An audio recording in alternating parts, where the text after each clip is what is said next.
Each of us have totally unique backgrounds, and one way we get that is Roger Laskin, who's here tonight, developed single-cell sequencing, and now we can do a human genome on a single cell, whether it's a stem cell or in this case, sperm cells. So we jokingly say that, you know, if you sequence a handful of sperm, you can get a lot of haploid information. Sperm only has half the genome.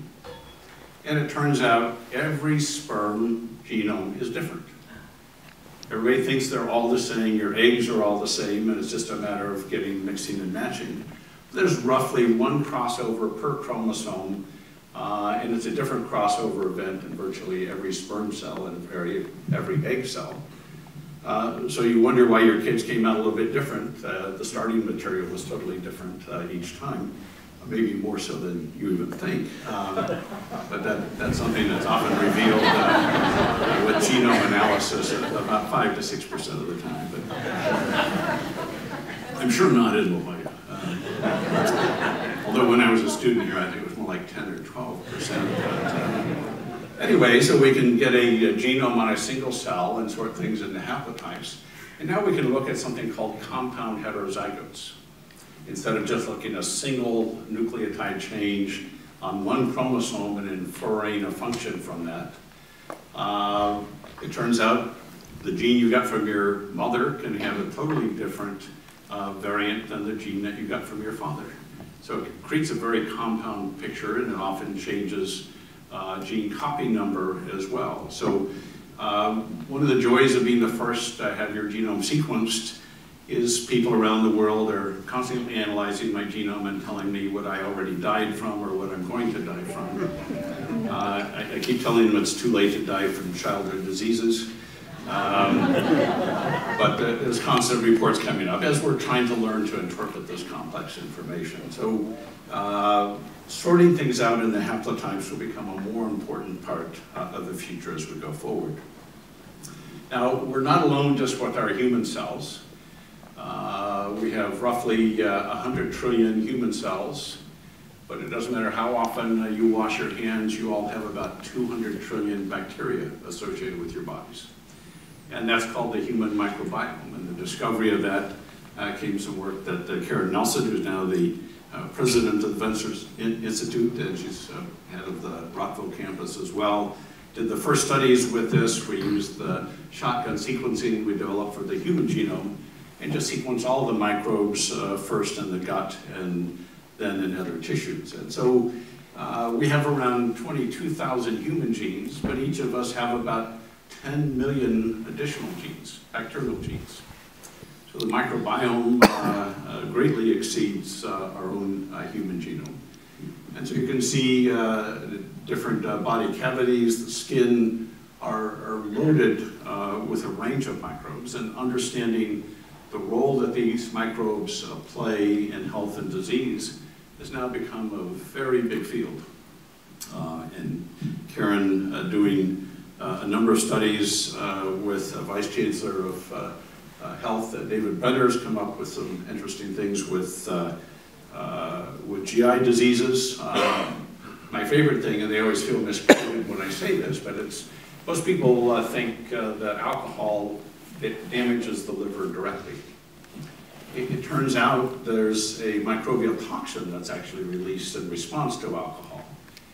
And nobody's followed my advice. I've argued because of this, we should actually start fortifying alcohol with antibiotics. Then you can drink all you want and not have any liver damage. But you'll probably change your microbiome, and that could be important for a number of these other diseases. So we're finding out almost daily new changes in physiology, new diseases associated with changes in the microbiome. To the point now where people are going back to doing fecal transplants to try and give a new set of microbiome to individuals with a number of different diseases. The science of this can improve dramatically to the point where we get it down to very specific microbes and give those in a very organized therapeutic fashion. So what's the metabolic potential? If you have 10 million extra genes, what are they doing? And so it's easy just to, with a new field of metabolomics, which measures all the chemicals associated with the human body, to simply measure all the chemicals in the bloodstream. So our 22 or 23,000 genes produce around 2,400 chemicals. These are unique to human metabolism. So you can be very proud of these chemicals. So if we do an experiment where we draw some blood from you after you eat a meal, we can find out how many of those chemicals are present. What we find is there's about 500 chemicals circulating constantly in your bloodstream. Only 60% of these are from our own metabolism. So 30% are from all the things you eat in your diet, all the different species and their chemicals that you're consuming. But 10%, or about 50 chemicals circulating through your brain right now, are from bacterial metabolites of these dietary chemicals and our own human chemicals. And nobody knows yet what role they play. Do they make you feel happy? Do they make you feel sad? Do they prevent disease? Do they cause disease? So we're finally starting to get a complete picture of humans. We have these constant 500 different chemicals circulating in our bloodstream. We have 10 million different microbial genes. We have 22,000 human genes. It seems like a non-comprehensible set of equations to solve, but in fact it makes me optimistic for the first time because knowing all the components, you can finally get to an answer about biology that we could never get to when the human body was basically just a black box and we guessed on these things.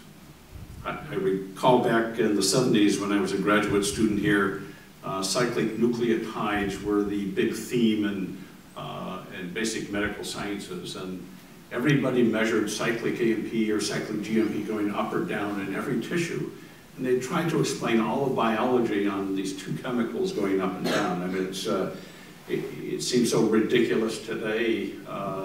It's more sad than funny that that's the nature of how science progresses. Very, very slowly, unfortunately. So human phenotype is going to be the most important next stage in understanding human biology. We can measure the genome, we can sequence your genome with some instruments in less than a day now for a few $1,000s. And that cost is going to keep coming down. So it went from a $5 billion public effort. My team sequenced the human genome in 9 months for a mere $100 million. Fortunately, it's come down tremendously to this few $1,000 range, but it'll probably go down to a few $100 range over the next decade. So sequencing more genomes solves absolutely nothing. Without understanding the human phenotype and being able to compare it to the genome, we're wasting our time other than for the kind of lineage studies that Vanessa Hayes is doing. We need to have a completely digitized human phenotype. The trouble is we can't even define a human phenotype right now. There's very little agreement across fields of medicine, physiology, and biochemistry. But that's a challenge for all universities, all research institutions. It would be nice if this was a national goal, because it's the only way we will really get meaningful data out of the human genome, is if we can compare all this new genetic and chemical information to the outcomes. What does it mean? If we do this on even as few as 10,000 people, we can start to answer almost every question about what's nature and what's nurture.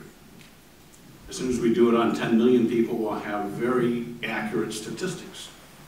And that's all your genome gives you, statistical probabilities. Actuaries will love the genome because it's a matter of doing calculations of statistical probabilities. There's very few yes/no answers. So you only get to accurate information if you have very large numbers.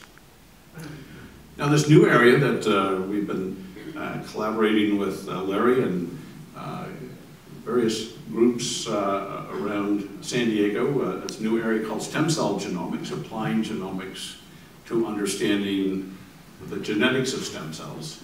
And as Larry said, they chose me because my genome was out there floating around on the internet, so it was a good starting point. And actually, I think he was just dying to stab me in the arm and take some tissue, but they did that as well. And By the way, it was an Aston Martin, not a Maserati. So please, we do have class.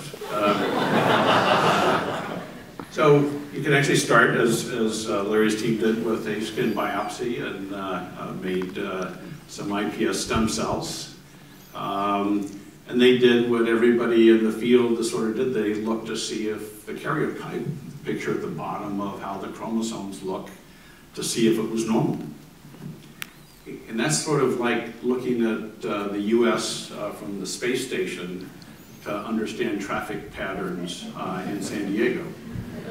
I mean, it's virtually meaningless unless you find major chromosome rearrangements or some extra ones. Fortunately, I didn't have any of those. But so it didn't mean very much. And then they made neuronal stem cell lines.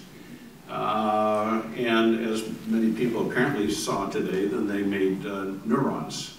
And Larry told me my neurons are slowly taking over his lab, and I feel like my consciousness is constantly expanding. So I'm hoping they start sending these cells to many more labs around the world.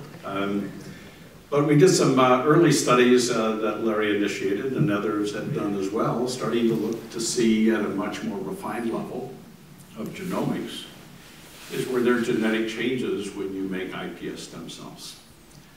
And all the early data said, yes, there were quite a few changes. So we decided to take it a little bit further with, this is a collaboration that Vanessa Hayes has been leading with Larry, trying to look at these different stages from my skin fibroblast all the way through to the neurons in culture, where there are any genetic changes. I'm kind of hoping for some favorable ones, but it's not clear yet. But you can see here the